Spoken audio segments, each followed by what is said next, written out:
તો આણંદ જિલ્લા બાકરોલ વડતાલ રોડ રામપુરા ખાતે 7 સ્પોર્ટ્સ કોમ્પ્લેક્સનું ઉદ્ઘાટન ગૃહમંત્રી હર્ષ સંઘવીના હસ્તે કરવામાં આવ્યું, જ્યાં સ્ટેટ ગુજરાત બેડમિન્ટન સ્પર્ધાનો શુભારંભ કરાવાશે।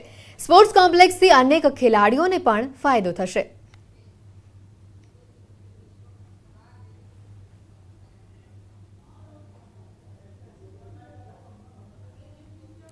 गृह राज्यमंत्री हर्ष संघवी आज आणंदनी मुलाकात पर छे, जेमां 5 अलग अलग कार्यक्रममां तेओ हाजरी आपवाना छे। ऑनलाइन चिल्ड्रन क्विज अने हर घर तिरंगा कार्यक्रममां तेओ हाजरी आपशे।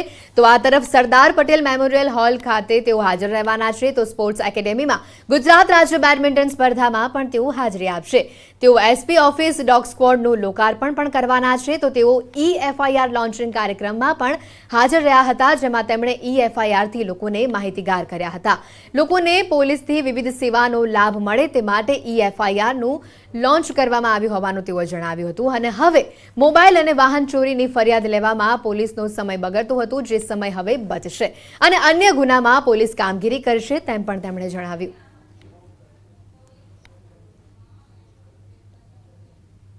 અત્યાધુનિક જમાનાની ઓળખ એ ટેકનોલોજી છે અને ટેકનોલોજીના ઉપયોગથી ગુજરાતના સૌ નાગરિકોને